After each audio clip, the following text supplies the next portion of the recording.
Bonjour et bienvenue pour cette nouvelle vidéo qui a mis un peu de temps à arriver, compliqué avec le confinement, l'accès au stand, la difficulté aussi à trouver des composants de rechargement en ce moment. Voilà, donc ça faisait longtemps que j'avais dit que j'allais faire cette vidéo sur le rechargement du 300 Blackout, cette fois en 139 grains. Donc c'est la deuxième vidéo sur le rechargement supersonique. J'avais deux vidéos déjà faites en subso sur le 220 et ici en 90 grains. Voilà, donc 190 c'était le moins cher, c'était un petit peu moins bien aussi. Voilà, donc pour comparaison. Euh, Ensuite, en supersonique, j'ai eu de très bons résultats avec l'air on a dit Vmax en 110 grammes. Voilà, la vitesse était pas tout à fait ce que j'espérais dans le canon qui est un peu court, mais voilà, on est autour des 600 mètres secondes et pour une énergie d'à peu près 1000 joules à 75 mètres seulement. Donc c'est peut-être un petit peu juste, voilà. Et pour comparer à côté, ici une ogive de 139 grains. Voilà.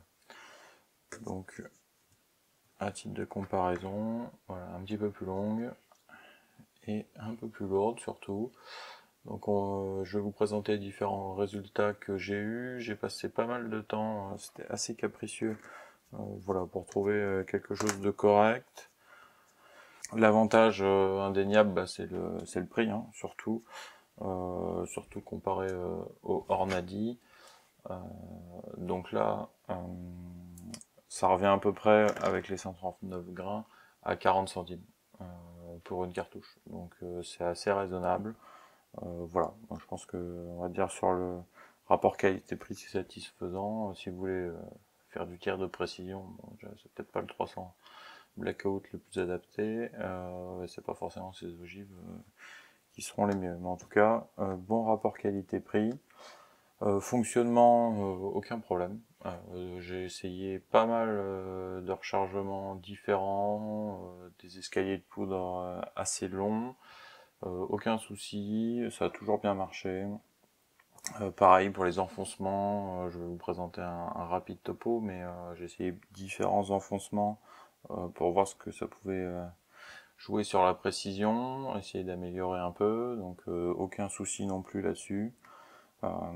C'était plutôt pas mal. La bonne surprise surtout, ça a été les vitesses par rapport à la 110 grains. Finalement, voilà, je pense que la 110 est limitée par la capacité de l'étui. Mine de rien, l'étui est quand même pas grand. Voilà, une fois que vous l'enfoncez, bah là on peut charger, j'allais dire pratiquement à fond, mais on n'atteint pas des vitesses folles. Euh, L'avantage c'est que là, bah, finalement, une fois à l'intérieur, on peut charger pratiquement autant et on tire quand même beaucoup plus loin.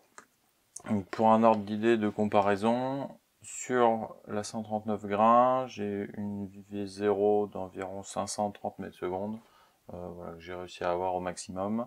Dans mon canon, 7 pouces et demi aussi. Ensuite, la 110, elle, c'était aux alentours de 590, même en chargeant vraiment très très fort. J'ai eu du mal à arriver à 600 mètres secondes, donc on est quand même assez proche. 1000 joules aux alentours de 100 mètres, même un peu plus de 100 mètres. Donc ça reste quand même un peu plus puissant. À 100 mètres, vous avez une chute d'environ 4 cm. Voilà, avec un réglage à 50 mètres, hein, on est à 4 cm de chute. Là, pareil, pour le réglage, on a 5 cm seulement. Donc vous voyez que ça joue pas tellement sur la trajectoire, sur la vitesse. Par contre, on a un peu plus de poids et d'énergie à la fin. Donc les points négatifs sur cette ogive, finalement, c'est un petit peu la régularité. Voilà, il y a des différences de poids assez notables et de longueur aussi. Je les pèse et je les trie, voilà. Donc ça permet aussi, quand vous avez un lot avec des écarts importants, là, on passe de 137,4 grains à 138,5. Voilà, donc ça fait un écart assez important, mais en pesant, ça prend juste du temps, ça vous coûte rien de plus que du temps, et ça permet d'avoir des ogives de poids plus réguliers. Donc ça peut être une bonne solution, ça fait pas des miracles non plus. C'est ce qu'on va voir ici. Globalement, j'ai eu des résultats équivalents, que ce soit sur toutes les charges et tous les enfoncements. On va voir qu'en jouant sur l'enfoncement, on arrive quand même à changer la dynamique. Donc là, j'ai fait des écarts assez importants. Mais globalement, alors on le voit pas très bien ici. Là, vous avez 4 par série de 4. Donc là, avec une longueur de 2,18 pouces, on est à environ 3,5 MOA. Là, un autre essai, pareil, 3,2, donc c'est à peu près ce que j'ai eu de plus cohérent. En jouant un petit peu, là, j'ai repris à 2,22. Ça s'est beaucoup écarté, c'était le cas sur plusieurs essais, donc voilà. La longueur max, pas très bon. Ici, de 21, en réduisant un peu la longueur, bon, on voit que c'est un petit peu mieux, mais c'est pas encore ça. Donc on est aux alentours de 3,3 MOA. Et c'est dans cette zone, je dirais, que les résultats ont été un petit peu mieux. Là, je suis à 2,20 pouces, donc on est aux alentours de 3,4 MOA. Et ici, 4 MOA pour 2,19. Donc voilà, grosso modo, on est toujours dans un petit peu moins de 4 MOA, ce qui n'est pas génial, mais bon, c'était une moyenne. Et ce sont globalement les essais aux alentours de 2,17 et 2,18. En prenant cette longueur max et en affinant sur une échelle un petit peu plus courte, je pense qu'il y a moyen d'affiner le tir et d'arriver peut-être à un petit peu plus de 2 MOA, peut-être 2,5 MOA. Les ogives peuvent donner un petit peu mieux en prenant vraiment le temps d'affiner tout ça. J'ai pas cherché à avoir la meilleure précision avec les différentes charges de poudre. Donc c'est pareil, je vous mettrai les différentes charges essayées.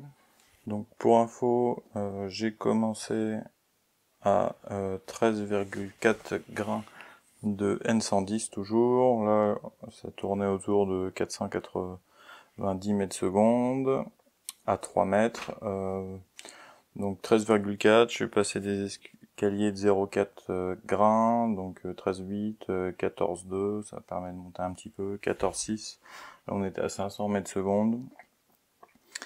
Et c'est après les 15 grains que ça commençait à être un petit peu plus intéressant et régulier. Donc pour 15 grains, on avait 530 mètres secondes. Et les meilleurs essais ont été faits entre 15,2 et 15,4 grains. Donc avec une vitesse assez équivalente. Après j'ai eu du mal à gagner en vitesse. Je suis monté jusqu'à 15,6. Donc là la charge commence à être assez serrée. Je pense que l'idéal, voilà, c'est de trouver à mi-chemin, je dirais.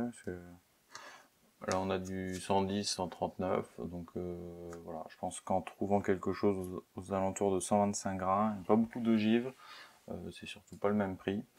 Je pense qu'on peut arriver à une solution idéale, c'est-à-dire d'avoir autant de vitesse que sur de la 110 grains, mais avoir un petit peu plus de force.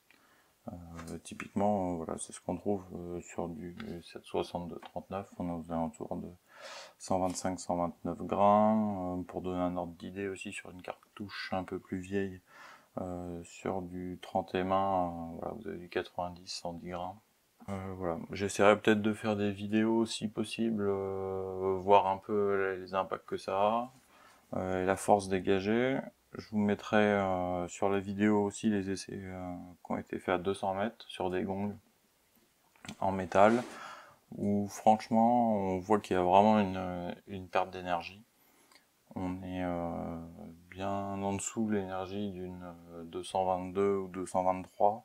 On va dire un calibre intermédiaire, plutôt pour tirer près. Jusqu'à 100 mètres, je pense qu'il n'y a pas de souci. Donc voilà, j'essaierai peut-être de faire des vidéos là-dessus. Si jamais je trouve des composants, des 125 grains à un prix correct, j'essaierai de faire une vidéo là-dessus aussi. Et j'essaierai plus tard, pour tester aussi, la 147 grains. Voilà, merci et à bientôt.